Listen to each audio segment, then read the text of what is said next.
श्री कृष्ण जन्मभूमि शाही ईदगाह मस्जिद मामले में सुप्रीम कोर्ट ने मस्जिद का निरीक्षण करने के लिए आयुक्त नियुक्त करने के बाद इलाहाबाद उच्च न्यायालय के आदेश पर फिलहाल के लिए रोक लगा दी है।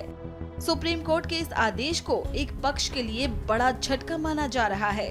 इससे पहले इलाहाबाद हाई कोर्ट द्वारा 3 सदस्यीय टीम से सर्वे कराने का आदेश दिए जाने के बाद हाई कोर्ट के फैसले को सुप्रीम कोर्ट में चुनौती दी गई थी। हालांकि शीर्ष अदालत ने आदेश पर रोक लगाने से इनकार कर दिया। सुप्रीम कोर्ट में हुई सुनवाई के बाद वकील महमूद प्राचा ने बताया कि कोर्ट ने देखा कि याचिकाकर्ता की तरफ से याचिका में कुछ साफ नहीं है और वो कोर्ट से चाहते क्या हैं। हमारी जो सुप्रीम कोर्ट में मांग थी कि जो इलाहाबाद हाई कोर्ट ने ऑर्डर किया है कमीशन भेजने का ईदगाह मस्जिद मथुरा में, उसको स्टे किया जाए, वो मान लिया। लेकिन जो महत्वपूर्ण बात है वो ये है कि माननीय उच्चतम न्यायालय ने ये बार बार ऑब्जर्व किया आज ओरली कि जो पिटिशनर ने जो अपनी एप्लीकेशन कमीशन के लिए लगाई थी उसमें क्लैरिटी नहीं है। वो ये कह रही है कि प्रेयर में जो प्रेयर है वो आप अलाउ कर दें। तो इसके लिए काफ़ी जो ऑनरेबल सुप्रीम कोर्ट था वो काफ़ी चिंतित था इस बात के लिए कि किस प्रकार की एप्लीकेशन नीचे लगाई गई जिसमें कोई डिटेल्स नहीं है, क्या चाहते हैं ये भी नहीं पता। मेरा ऐसा मानना है कि ये इसलिए है कि जो 50 साल तक एक इशू जो सेटल हो चुका था अदालत से, उसमें जो अपने आप को भक्त बताते हैं और नेक्स्ट बेस्ट फ्रेंड बताते हैं, वो 50 साल तक सोए रहे।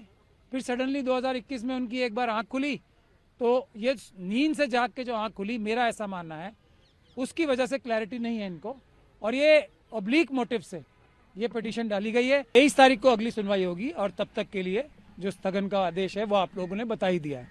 23 तारीख को अगली सुनवाई होगी, जहां मेन केस जो हमारा है, जो हमने हाई कोर्ट ने जो सो मोटो ट्रांसफर करने का केस अपने पास ट्रांसफर करने का जो ऑर्डर किया था, उसके खिलाफ जो हमारी पिटीशन है SLP यहाँ पे मौजूद है, उसके लिए सुनवाई होगी 23 तारीख को। उसी दिन इसके लिए भी सुनवाई होगी।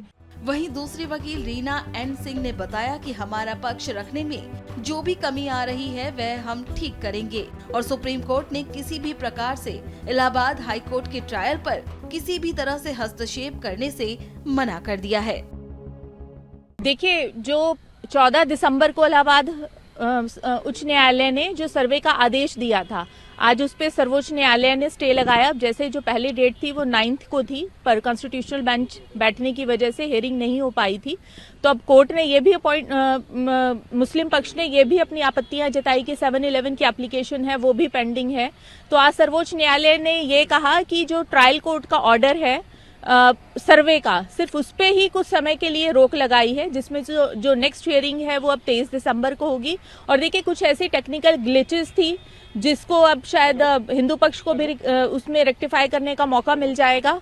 और दूसरा, हाईकोर्ट ने स्पष्ट रूप से ये कहा है कि जो ट्रायल चल रहा है हाई कोर्ट में, उसमें किसी भी प्रकार की रोक नहीं है। जो मुकदमा है वो एज इट इज चलेगा। और देखिए, जो हमारा देश है वो संविधान और एक कानूनी प्रक्रिया के हिसाब से चलता है और हर पक्ष को अपनी बात को रखने का पूरा मौका हमारे संविधान ने दिया है, तो वो सब उसका उपयोग कर रहे हैं। सर्वे को लेकर ऑब्जेक्शन उठाएगा तो उसको लेकर? जी बिल्कुल, जो 14 दिसंबर को इलाहाबाद उच्च न्यायालय का जो सर्वे का आदेश था उसको चैलेंज किया था मुस्लिम पक्ष ने, और अभी कुछ समय के लिए सर्वोच्च न्यायालय ने उस पर रोक लगा दी है। अब आगे में क्या कुछ होना है? अगली तारीख पे अगली जो डेट है वो 23 जनवरी की है। तो इसमें अब जैसे हिंदू पक्ष को नोटिस इश्यू हुआ है, तो उसमें जो भी शॉर्टकमिंग्स रही हैं टेक्निकल, तो वो अब हम उसमें आगे उसको रेक्टिफाई कर लेंगे।